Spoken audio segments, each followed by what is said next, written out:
ಸ್ಥಳೀಯ ವಿದ್ಯಾರ್ಥಿಗಳ ಓದುಗರ ಅನುಕೂಲಕ್ಕಾಗಿ ದೊಡ್ಡಬಳ್ಳಾಪುರ ನಗರದ 12ನೇ ವಾರ್ಡ್ನಲ್ಲಿ 1200ಕ್ಕೂ ಅಧಿಕ ಪುಸ್ತಕ ಭಂಡಾರ ಹೊಂದಿರುವ ಸುಸಜ್ಜಿತ ಗ್ರಂಥಾಲಯವನ್ನು ಇಂದು ಲೋಕಾರ್ಪಣೆ ಮಾಡಲಾಯಿತು.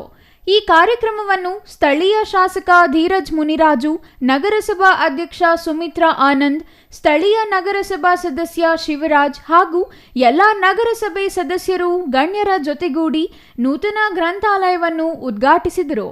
ಈ ಕುರಿತು ಸ್ಥಳೀಯ ಮುಖಂಡರು ಹಾಗೂ ವಕೀಲರಾದ ನಾಗೇಂದ್ರ ಮಾತನಾಡಿ, ವಿದ್ಯೆ ಎಂಬುದು ಕಳವು ಮಾಡಲಾಗದ ಸಂಪತ್ತು.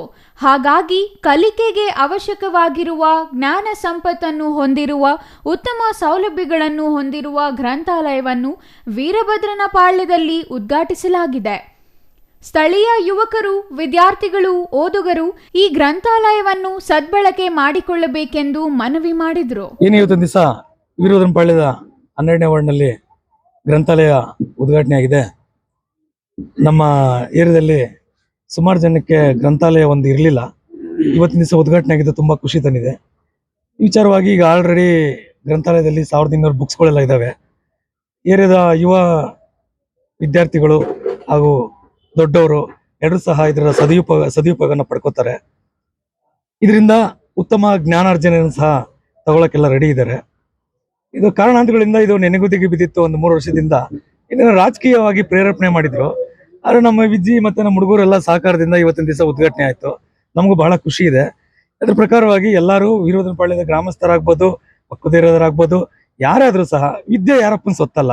ಬಂದು ಎಲ್ಲ ವಿದ್ಯೆನ ತಗೊಂಡು ಜ್ಞಾನಾರ್ಜನೆ ಬೆಳೆಸ್ಕೊಂಡು ಪ್ರತಿಯೊಬ್ಬರು ವಿದ್ಯಾರ್ಥಿಗಳಾಗಿ ವಿದ್ಯೆಯನ್ನು ಪಡೆದುಕೊಂಡು ವಿದ್ಯಾ ಸಂಸ್ಥೆಯನ್ನು ಓಪನ್ ಮಾಡೋಷ್ಟು ದೊಡ್ಡವರಾಗಬೇಕಂತ ನಾನು ಕೇಳ್ಕೊಂಡು ಎಲ್ಲರೂ ಸಹ ಇದನ್ನ ಸದುಪಯೋಗ ಪಡಿಸ್ಕೋಬೇಕಂತ ನಾನು 2 ಮಾತು ಮುಗಿಸ್ತೀನಿ.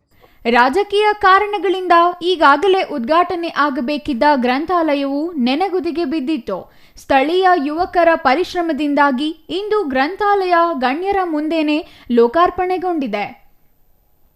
ಸ್ಪರ್ಧಾತ್ಮಕ ಐಎಎಸ್, ಕೆಎಎಸ್, ಪಿಡಿಒ, ಆರಕ್ಷಕ ಪೇದೆ ಇತರೆ ಪರೀಕ್ಷೆಗಳಿಗೆ ಅವಶ್ಯಕ ಮಾಹಿತಿ ಉಳ್ಳ ಪುಸ್ತಕಗಳು ಈ ಗ್ರಂಥಾಲಯದಲ್ಲಿ ಲಭ್ಯವಾಗಲಿದೆ. ಹಾಗಾಗಿ ಸ್ಥಳೀಯ ಯುವಕರು, ಓದುಗರು ಈ ಅವಕಾಶವನ್ನು ಉತ್ತಮ ರೀತಿಯಲ್ಲಿ ಬಳಸಿಕೊಳ್ಳುವ ಗ್ರಂಥಾಲಯದ ಘನತೆ ಹೆಚ್ಚಿಸುವಲ್ಲಿ ಶ್ರಮಿಸಬೇಕೆಂದರು. Mahesh, CTV news, Doddaballapura.